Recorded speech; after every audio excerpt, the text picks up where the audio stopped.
Kabanata 1. Nakatanggap ng 15 milyon. Ang Moonlight Club, sa Razor City. Ang oras ay 10 p.m. Nakasuot ng uniforme ng isang waiter, tinulak ko ang isang kariton ng champagne, Ace of Spades, papunta sa ikalawang palapag ng club. Masaya ako ngayon, dahil araw ng sahod. 2 buwan na din ang lumipas ng ang aking nobya, si Don Smith, ay sinabi na gusto niya ang bagong iPhone 13. Ang presyo nito na higit sa $12,000 ay, para sa akin, malaking halaga. Hello? Hindi ko kayang bigwan siya, kaya tiniyak ko na mabibili ko para sa kanya ang phone, sa pamamagitan ng pagpasok sa maraming part-time jobs pagkatapos ng klase. Mahirap ang trabaho, ngunit masaya ako dahil maunawain siya. Hindi siya nagreklamo tungkol sa kakulangan ko ng oras para makasama siya, at hindi niya din ako ginugulo sa oras ng aking trabaho. Yun nga lang, may maliit na boses sa aking isipan na nagsasabi na sana naman ay gawin niya yun. Habang hawak ang kariton gamit ng isang kamay, kinatok ko ang kwarto sa may pangalawang palapag. Andito na po ang wine na in-order nyo, sabi ko nang may magalang na ngiti. Bumukas ang pinto at nanigas ang aking ngiti. Nakaupo sa isang sopa sa loob ng kwarto ay ang aking mahal na Don, na nakasuot ng napaka-revealing na low-cut dress, at kitang-kita ang kanyang dibdib. Sa sobrang iksi ng dress na ito ay halos hindi ito umabot sa kanyang puwet na kitang-kita ang kanyang mga hita. Ang kanyang makinis na balat ay mapang-akit na kumikinang sa ilalim ng madilim na neon light ng kwarto habang nakayakap siya sa braso ng isang lalaki, nang may mapang-akit na ngiti sa kanyang mukha. Kilala ko ang lalaking yun. Siya si Johnny Miller, at sabay kaming pumasok ng kolehiyo.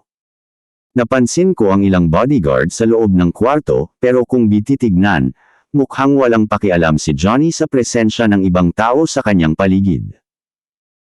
Nang may malabag na ngiti, gumapang ang kanyang kamay sa ilalim ng palda ni Don, at linero ang P*** nito sa pagitan ng manipis na tela ng panty nito. Nagsimulang hinggilan si Don mula sa hipo at binalot ang kanyang kamay sa paligid ng leeg nito, at nakipagharutan gamit ng kanyang mga mata. Di Don. Ikaw ba yan? Napatulala ako sa eksenang ito, garalgal ang aking boses. Gail Taylor. Tumangala si Don para tignan ako. Napuno ng hiya ang kanyang mukha, pero sandali lang ito.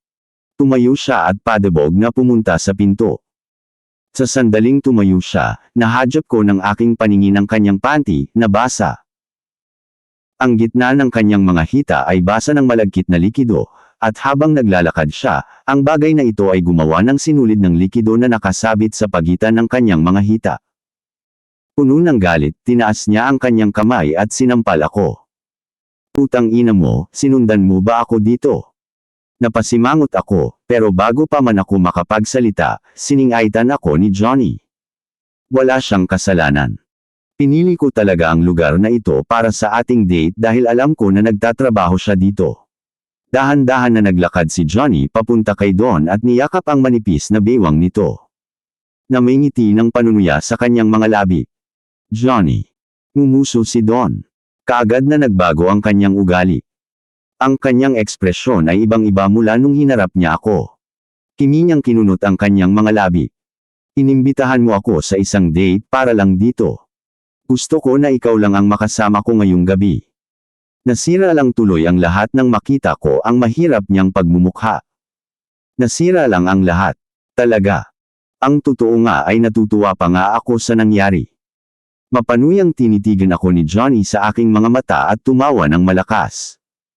Hindi pa din talaga nakakasawa. Ang mukhang yan, ang mukha na ginawa ng isang lalaki na nakita na may tumitira sa kanyang nobya, hindi nakakasawa. Gail, sabihin nga sa akin, anong nararamdaman mo? Ikaw. Lalong bumilis ang aking paghinga. Napuno ako ng galit. Pinanlisikan ko ang 2 tao na sa harapan ko. Don, ang dami kong ginawa para sa iyo, at ito lang ang igaganti mo sa akin.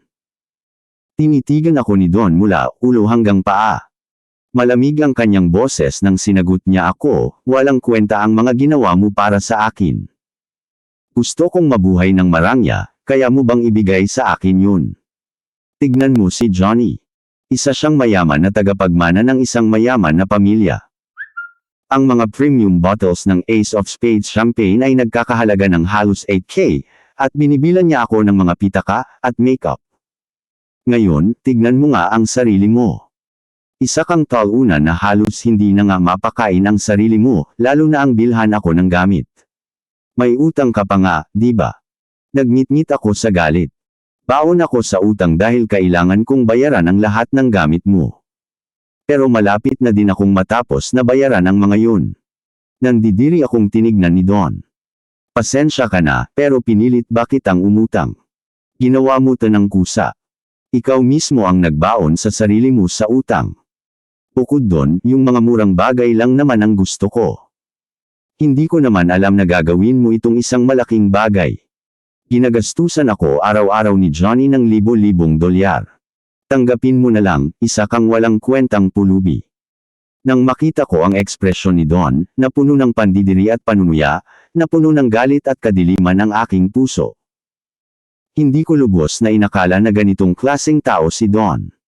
Tinitigan ako ni Johnny. Bigla siyang nagpakita ng isang masamang ngiti, at tinuro si Don. Gail, matagal mo nang minamahal ang puto na ito, pero ni minsan ay hindi ka naglakas loob na galawin siya, tama? Pues, maganda ang pakiramdam ko ngayon, kaya bibigyan kita ng magandang pabuya. Habang nagsasalita siya, biglang tinaas ni Johnny ang kanyang kamay at biglang pinunit ang harapan ng damit ni Don. Napasigaw si Don sa gulat. Dalawang malaki, mabilog na kulat rosa na U******G ang lumabas. Alam mo ba kung bakit hindi siya nagsusuot ng bra? Para mapaglaruan ko ang S*** o niya anumang oras. Nagpakita ng malabag ng ngiti si Johnny nang kinapa niya ang isa sa mga S*** o ni Don at sinimulan na pigain ito ng malakas. Bumaon ang kanyang mga daliri sa malambot na laman nito. Napaungol sa sakit si Don pero hindi siya nanlaban. Sa halip, sumiksik siya sa bisig nito, nang may malabag na ekspresyon sa kanyang mukha. May mga tao pa dito. Masakit, dahan-dahan lang. Hindi siya pinansin ni Johnny at nagpatuloy lang ang pagpisil at paglamos sa malaki niyang mga S***. Alam mo kasi, bata, isa itong mundo na kung saan mahalaga ang pera. Para sa pera, magiging mga masunuri na puta ang mga babae. Pero, ikaw, na isang malaking tanga na walang pera, ay habang buhay na magiging isang alipin. Tumahimik ka.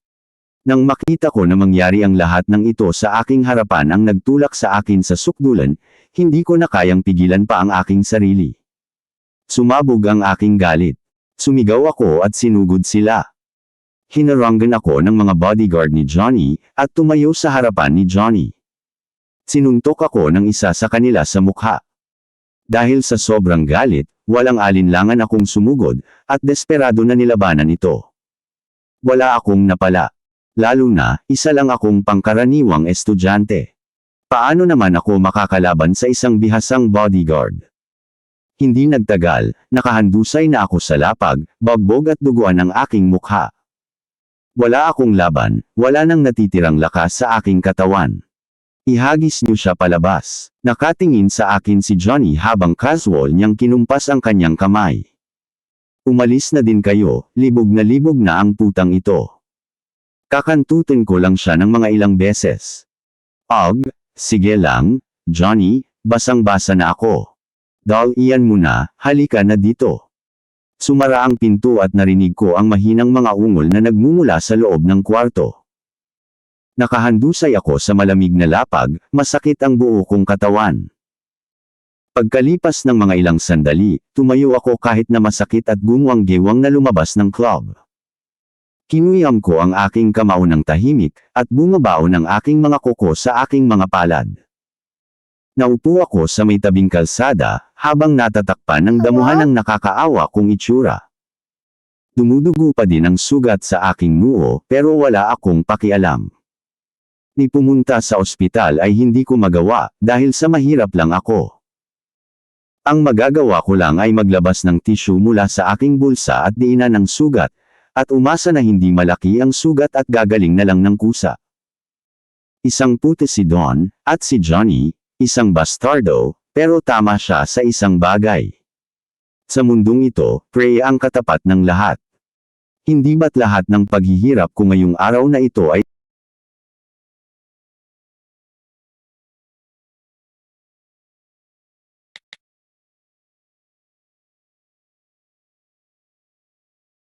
pera ang katapat ng lahat? Hindi ba't lahat ng paghihirap ko ngayong araw na ito ay dahil sa mahirap lang ako?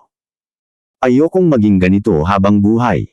Walang permanente sa mundong ito. Kapag nagkaroon ako ng pera at kapangyarihan, makakaganti din ako. Ding! Tumunog ang phone sa bulsa ko. $15 million has been transferred to account 2,813. Balance. $15,070. Puta, ano ta? Napatulala na lang ako sa serye ng mga zero na makikita sa screen ng phone ko. Biglang lumakas ang T***** K ng puso ko at bumilis ang aking paghinga. Ito ay $5 milyong. May nagdeposit ng $15 milyong sa bank account ko. Dahan-dahan kong nilapit ang phone sa aking mukha para bilangin ng maigi ang mga zero. Talagang ang 15 milyon ito. Paano nangyari ta? Nagkamali ba ang bangko at nagdeposito sila sa maling account? Isa ba tong bagong uri ng panloloko? Huminga ako ng malalim at tinatagan ang aking sarili.